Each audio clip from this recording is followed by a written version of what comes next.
কে বলবে মধুজা তারার সৎমা?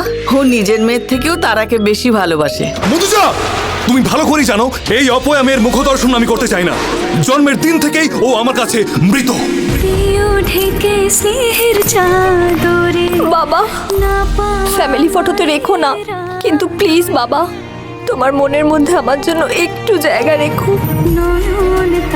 নয়নতারা 22শে মার্চ থেকে প্রতিদিন সন্ধ্যে 7টায় শুধুমাত্র সান বাংলায়।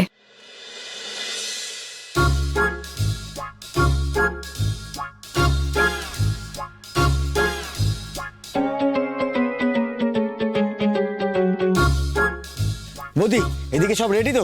আমি বাইরে গাড়ি পার্ক করে দিয়েছি। আমাদেরও সব রেডি। গুড। কিন্তু এসব দিয়ে কি হবে বৌমা? বিক্রি হবে মা। বিক্রি? কে বিক্রি করবে এসব?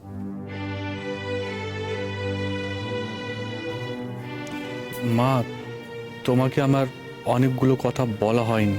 তুই আমার কাছ থেকে আরো কি কি লুকিয়ে রেখেছিস রে রোহিত?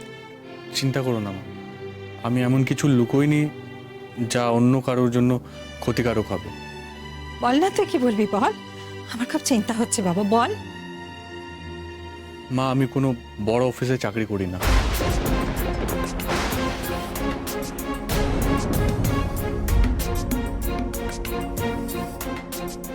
সে কি? তাহলে কি করিস তুই? ব্যবসা করি বাবা, নানান রকমের ব্যবসা। কারণ ব্যবসা করা ছাড়া আমার কাছে অন্য কোনো উপায় নেই বাবা। পোস্ট অফিসে চাকরি করলে ম্যাক্সিমাম 70,000, আর কোনো বড় কোম্পানিতে যদি আমি ইঞ্জিনিয়ারিং হই তাহলে মাসের স্যালারি 1 লাখের বেশি দেয় না বাবা। কিন্তু তোমরা তো জানো, বুবলির চিকিৎসা চালিয়ে যেতে গেলে আমার প্রতি মাসে 2 লাখ টাকার বেশি প্রয়োজন হয়। সে তো আমি জানি বাবা। সেই জন্যই আমাকে 10টা 5টা চাকরির বদলে 24 ঘন্টার ব্যবসা শুরু করতে হয়েছে বাবা। তোমার মনে আছে মা, তুমি যখন ফোনে রান্নার আওয়াজ পেতে, আমি বলতাম ক্যান্টিনে তদারকি করতে এসেছি। আসলে তখন আমি রান্না করতাম।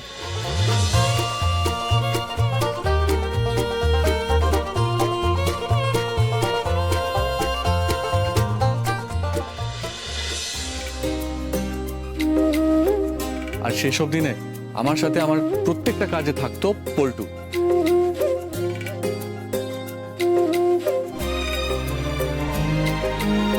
আমি টার্গেট বেঁধে নিয়েছিলাম যে আমাকে মিনিটে 5 টাকা, ঘন্টায় 300, আর পুরো দিনে 7,200 টাকা রোজগার করতেই হবে।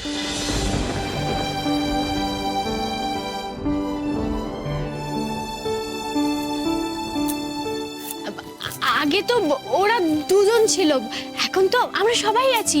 আমি, রোহিত আর পল্টু এইসব খাবার নিয়ে এখন বেরোবো। তারপর গাড়ি পার্ক করে এইসব খাবার বিক্রি করে তারপর বাড়ি ফিরবো।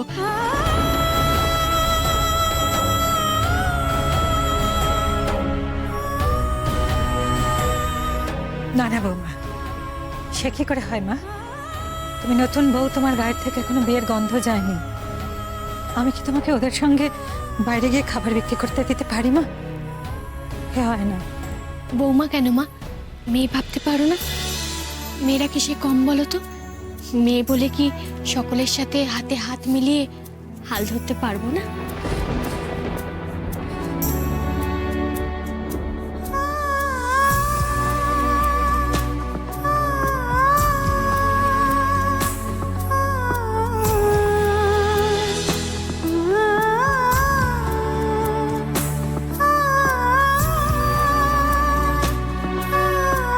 ঠাকুর, আমি যেন এত ভালোবাসার মূল্য দিতে পারি।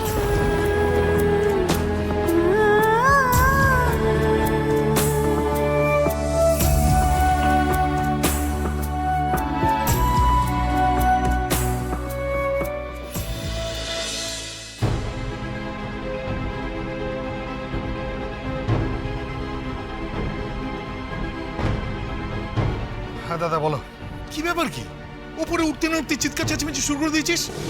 কি করবো বলো তো? হ্যাঁ, এত বড় আঘাত দিয়ে ফিরেছি, আমার জীবনে শান্তি আছে। ফেরার পর থেকেই গোয়েন্দাগারি শুরু করেছে। কার মাথা ঠিক থাকে একবার বলবে? সেই তো, মাথার ঠিক কি করে থাকবে? যে চোখে চোখ রেখে মিথ্যে কথা বলে তার তো মাথা ঠিক থাকার কথা নয়। সেরকম মানুষকে না জেরা করাই উচিত। মিথ্যে? আমি তোমাকে মিথ্যে বলেছি? নিজেকে কি মনে করো তুমি? সব জানতা, সব জানো তুমি। চুপ চুপ ছোটটা কি হচ্ছে কি? আস্তে কথা বলো। তুমি বলো তো বৌদি, সারা রাত জেগে বাড়ি ফেরার পর এসব ভুলভাল কথা শুনতে কার ভাল লাগে? কারোর মাথা ঠিক থাকে? আচ্ছা ঠিক আছে দাঁড়াও, আমি দেখছি, আমি ছোটর সঙ্গে কথা বলছি। আরে ও ছোট, কি হয়েছে বলতো? ছোটর তোকে কি মিথ্যে কথা বলেছে? আমি ওকে কোনো মিথ্যে কথা বলিনি বৌদি। বলেছো, তুমি 100 বার আমাকে মিথ্যে কথা বলেছো। আমি কি ঘাসে মুখ দিয়ে চলি নাকি? কি হচ্ছে নাকি? কেন এইভাবে ঝগড়া করছো? জানো না ওর আজ মন ভালো নেই। কলকাতায় কি হচ্ছে ও বলেনি তোমাকে? কি রে প্রবাল, তুই কিছু বলিসনি ওকে?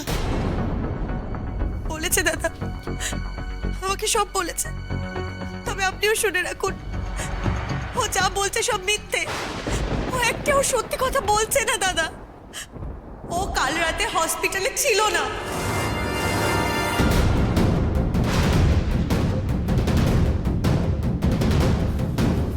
হসপিটালে ছিলাম না তো কোথায় ছিলাম? কি বলতে চাইছো তুমি?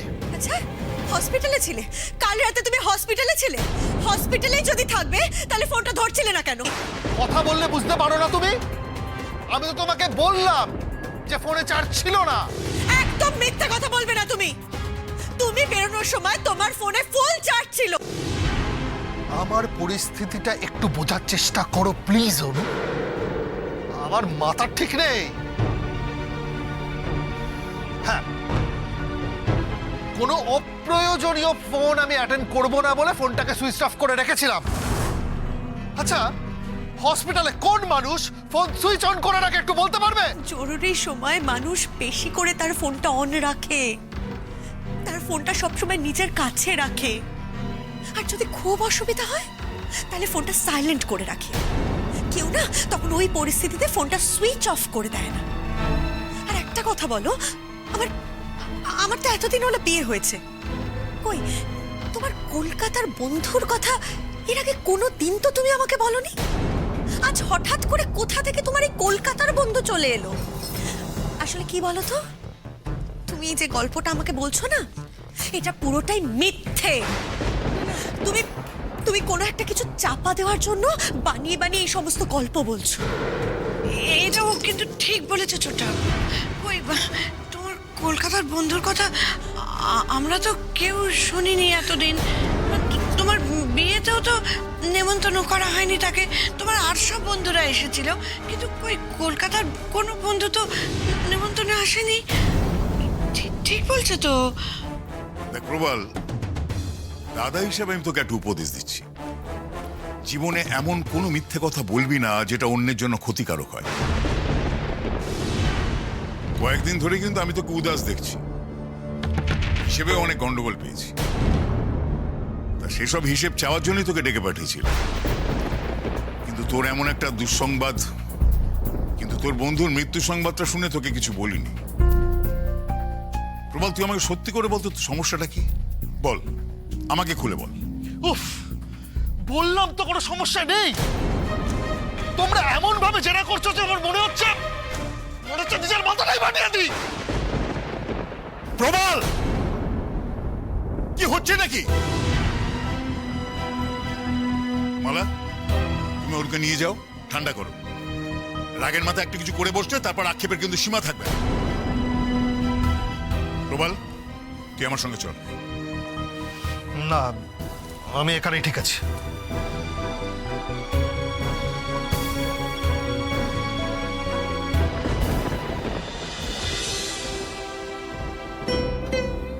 এভাবে দুদিন বিয়ে না হতেই তুমি রোহিতের সঙ্গে সব কাজ করতে যাচ্ছ? আমার মন মানছে না মা। জানো তো মা, আমি বাড়িতে কোনো কাজ করতে গেলে মা কাকিমারা ছুটে এসে হাত থেকে কেড়ে সেই কাজটা করে দিত। আমাকে কষ্ট করতে দেখলে তারা কষ্ট পেত। কিন্তু আমার যখন স্কুল কলেজে পরীক্ষা শুরু হতো, আমি রাত জেগে পড়াশোনা করতাম। মাও আমার সাথে রাত জাগতো, আমাকে কফি বানিয়ে দিত। কিন্তু কখনো ঘুমিয়ে পড়তে বলতো না, কারণ মা জানতো যে পরীক্ষাটা আমাকেই দিতে হবে, আর তার জন্য পড়াশোনাটাও আমাকেই করতে হবে। মা চাইলেও আমার ভাগের পড়াশোনাটা করে দিতে পারবে না। এটাও তো একটা পরীক্ষা মা, আমার আর রোহিত দুজনের পরীক্ষা। তুমি আমাদের দুজনের মধ্যে তফাৎ করো না মা। আমাদের ভাগের পরিশ্রমটা আমাদেরকে হাসি মুখে করতে দাও, তবেই তো আমাদের সকলের মুখে হাসি ফুটবে।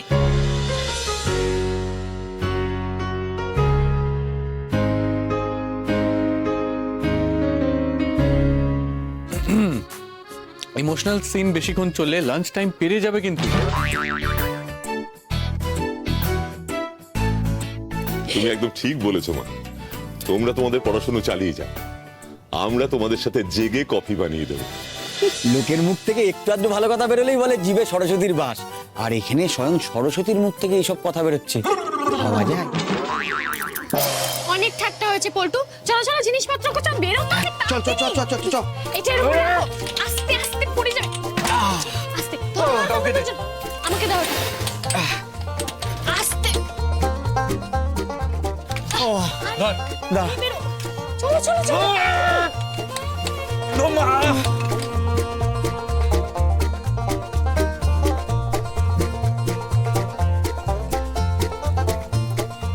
দুর্গা দুর্গা।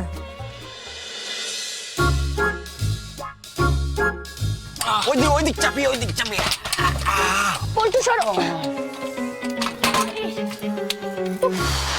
চলো চলো চলো।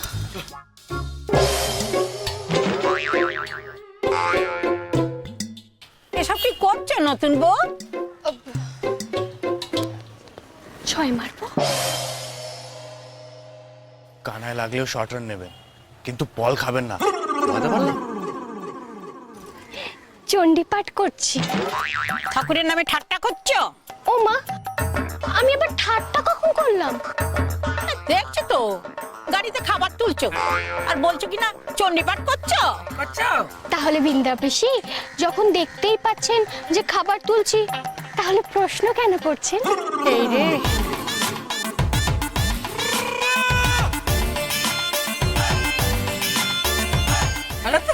আমাদের বৃন্দা পিসি শর্ট লেগতে বল করেছে, আর আমার বৌদি এগিয়ে এসে স্টেপ আউট করে বল তুলে দিচ্ছে মিডলের ওপর দিয়ে। বল বেরিয়ে যাচ্ছে, ছয় ছয় ছয় ছয়, বল গ্যালারির বাইরে।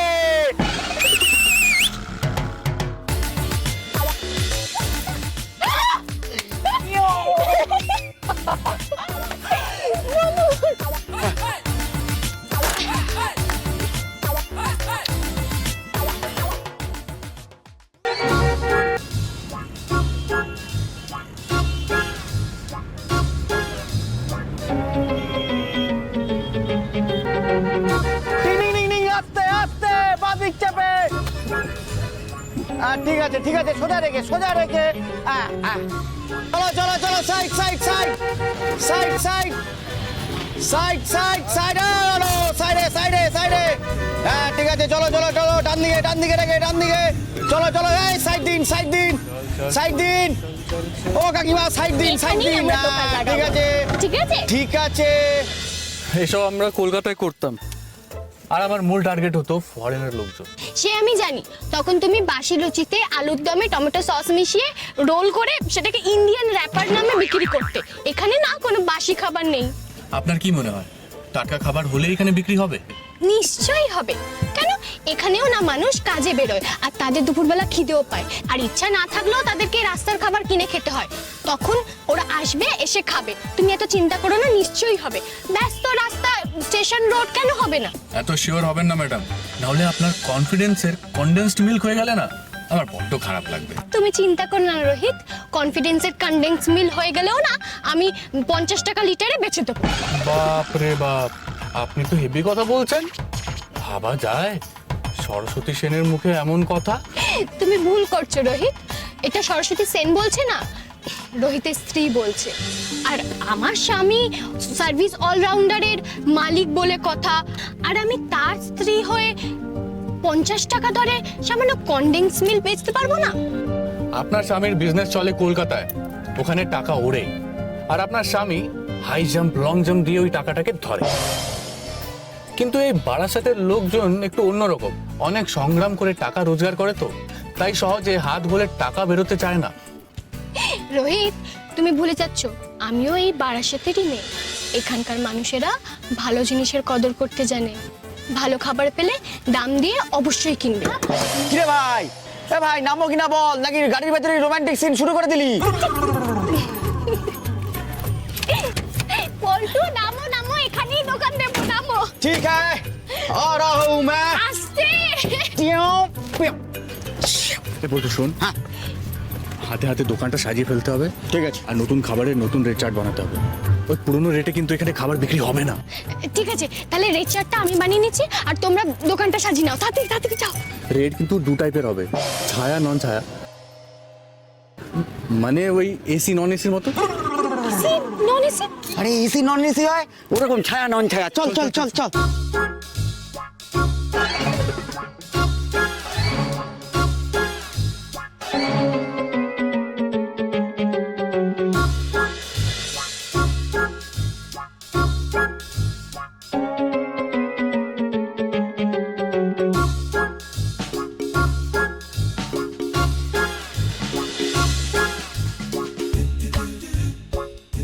ভাই আমি কি সাজবো? এই গোটা পাড়ার সাথে তো আমেরিকান, চাইনিজ, জাপানিজ কাউকে দেখতে পাচ্ছি না। ভাবছি বাংলাদেশি সাজা কি বুদ্ধিমানের কাজ হবে? কিচ্ছু সাজতে হবে না, এমনিতেই বিক্রি হবে সাজে। এই ব্যবসা আমার কত এক্সপিরিয়েন্স আপনি জানেন? আপনি তো এমন বলছেন যেন আমি আগে গরু চড়াতাম আর ও বাঁশি বাজাতো। আমি কি যেটু নাকি যে বাঁশি বাজাবো?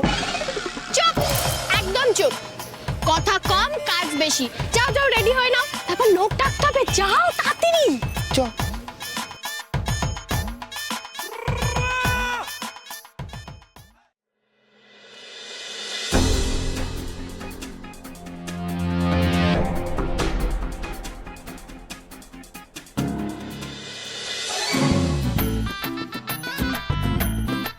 মায়ের কাছে মানত করেছিলাম দাদা, ফুল প্যান্ট খুলে পরেই মায়ের পুজো দেবো।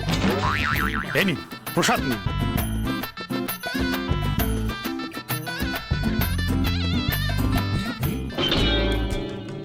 তোকে বলেছিলাম উল্টো পাল্টা কাজ করলে এখানে ফিরে আসবি না।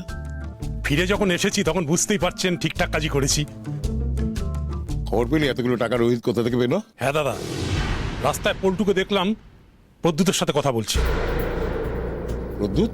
তফা পোদ্দারের চেলা, আমাকে দেখেই ছুটে পালালো। রোহিতের জন্য কিছুদিন অফ ফর্মে ছিলাম দাদা, আপনি তো জানেন এখানকার লোক আমাকে একটু হ্যাঁ ঠিক আছে, তারপর প্রদ্যুতের অফিসের ভেতর গিয়ে ওর গলার নলিটাকে ছোট্ট করে টিপে ধরলাম। জিজ্ঞেস করলাম বল কি বলছিলি, নইলে পরে বাইরে কালো কালিতে পোস্টারে লিখে যাব যে প্রদ্যুতের অকাল প্রয়াণে আমরা গভীরভাবে শোকাহত। ও আমাকে বলল পল্টু ওকে জিজ্ঞেস করছিল রোহিত কি করে টাকা শোধ করবে। টাকা? কিসের টাকা? রোহিতের বোনের অপারেশনের জন্য 20 লাখ টাকা। এই টাকাটা নাকি রোহিত তপা পোদ্দারের কাছ থেকে 2% সুদে 5 মাসের জন্য ধার নিয়েছিল, তা ওর বাড়ির দলিল বন্ধক রেখে। আর এই 20 লাখ টাকা 5 মাসের মধ্যে সুদে আসলে শোধ না করতে পারলে সরস্বতী শ্বশুর বাড়ি নাকি তপা পোদ্দারের হাউজিং কমপ্লেক্স হয়ে যাবে। খবরে কোনো গোজামিল নেই তো? খবর একদম পাক্কা তো? ফুল প্যান্টের দিব্যিদার আমি কাঁচা কাজ করা ছেড়ে দিয়েছি, আমি প্রমাণ নিয়ে এসেছি।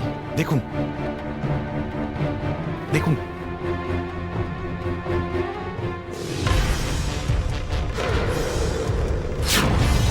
এই দেখুন সেই দলিলের ছবি। রোহিত এবার খুব তাড়াতাড়ি পথে বসবে।